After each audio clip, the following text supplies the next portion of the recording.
से आना जाना है, उसके बाद इधर 3 किलोमीटर से 10 किलोमीटर हमें ना सोचना है। फायदा जा सही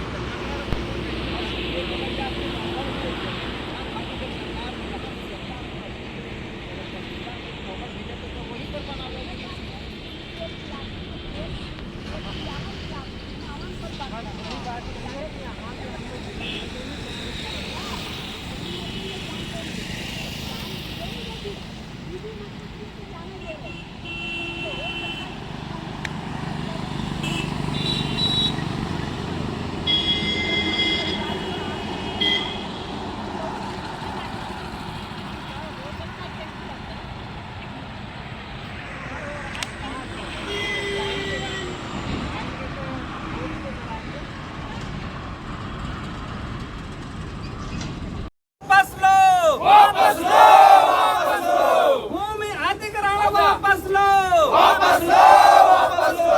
फ्रंट विलेज वापस लो, वापस लो, वापस लो। फ्रंट विलेज वापस लो, वापस लो। ग्राम प्रधान ताहिरपुर मिल्कीपुर।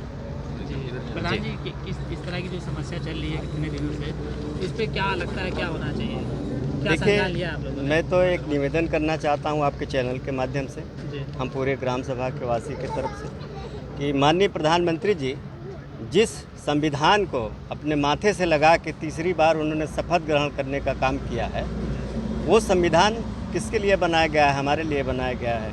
हम अनुसूचित जनजातियों के लिए बनाया गया है, हम ओबीसी के लिए बनाया गया है, जो सामान्य में भी गरीब हैं उनके लिए बनाया गया है। तो यहाँ पे सारे लोग लगभग 80% ऐसे क्राइटेरिया में आते हैं।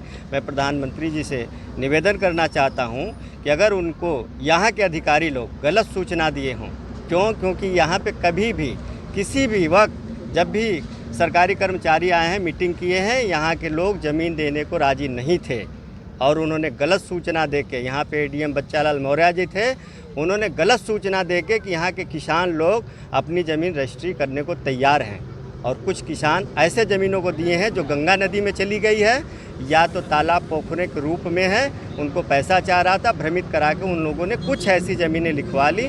और बाकी जिन लोगों की इतनी कीमती ज़मीनें हैं, आप समझ लें कि लोग भाई लोग बता रहे थे 20 लाख, मैं बता दूं आपसे 500 मीटर दूर पे यहाँ पे रसूलागंज में 40 लाख रुपया ज़मीन की कीमत लगी है और रजिस्ट्री हुई है, टाटा वालों ने रजिस्ट्री कराई है।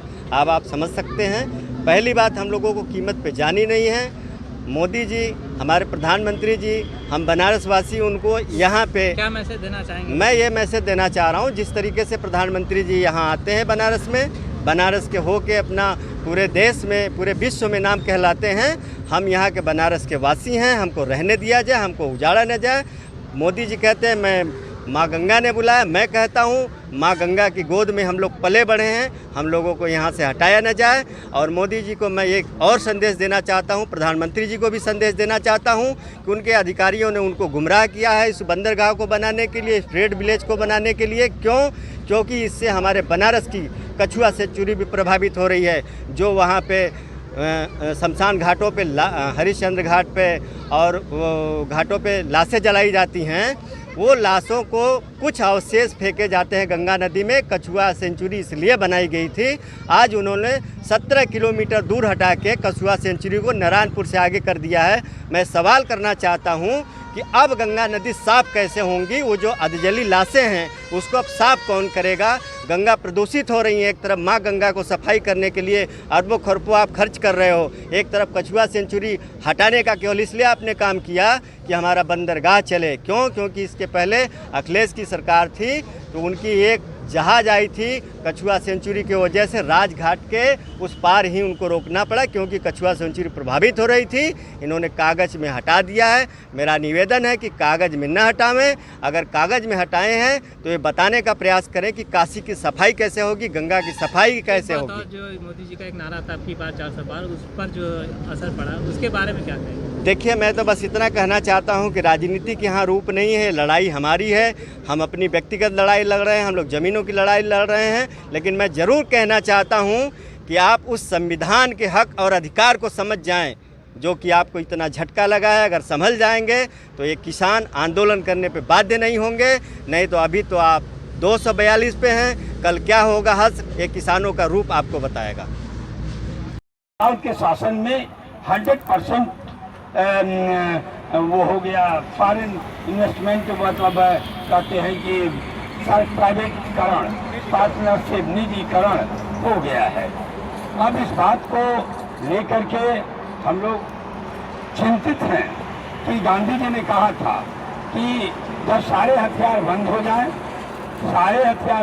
तो सत्याग्रह, सत्य का आग्रह हम लोग करें कि जो नियम कानून बना है, जो कायदे कानून बने हैं, पार्लियामेंट में पास किया गया है, इस विषय पर, भूमि अधिग्रहण पर मैं बोल रहा हूँ, मैं और पॉलिटिक्स गांधी जी ने किया तो हम गांधी जी के अनुयायी हैं, तो सत्य का करेंगे ना सत्याग्रह। यदि सत्याग्रह करेंगे, साल से चल रहा है, अभी तक 3 जहाजें आई हैं, एक ही फंडा में सक्सेस नहीं है, एक ही फंडा है औने पौने दामों में खरीद के ऐसा टेंडर निकाल के दे देना है।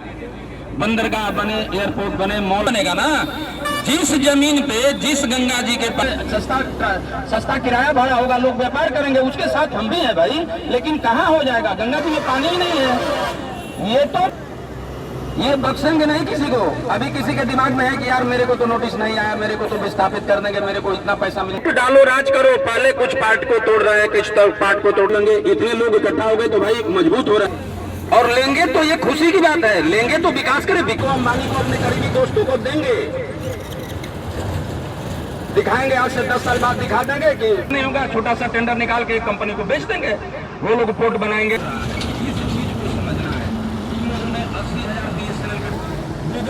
BSNL को 4G का कनेक्शन नहीं दिया, लाइसेंस नहीं दिया, और 15,000 रुपए महीना पर, 10,000 रुपए महीना पे जिस BSNL के टावर अनिल अंबानी और मुकेश अंबानी को उन्होंने दिया है, और वो पैसे का कंपनी टेंडर डालेगा, उसको औने पौने दाम में। किसानों की लड़ाई जिंदाबाद, जिंदाबाद, जिंदाबाद, नहीं चलेगा। भूमि अधिग्रहण बंद करो, बंद करो, बंद करो। इनकलाब जिंदाबाद, जिंदाबाद, जिंदाबाद। जबरिया भूमि अधिग्रहण बंद करो, बंद करो, बंद करो। किसानों की लड़ाई जिंदाबाद, जिंदाबाद, जिंदाबाद। किसानों की लड़ाई जिंदाबाद, जिंदाबाद, जिंदाबाद। इनकलाब जिंदाबाद, जिंदाबाद, जिंदाबाद। जबरिया भूमि अधिग्रहण नहीं चलेगा। यही कहना चाहूँगा कि भूमि अधिग्रहण का पहला दिन बिलारीडीह में बैठक, और पहले दिन से ही हमारे साथ छल किया गया।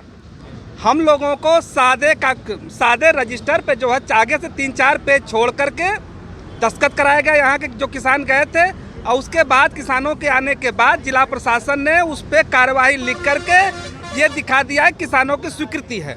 तो पहला दिन और आज का दिन हमारे साथ रोज धोखा हो रहा है, रोज हमको ठगा जा रहा है। हम ये जमीन किसी भी कीमत पे नहीं देंगे।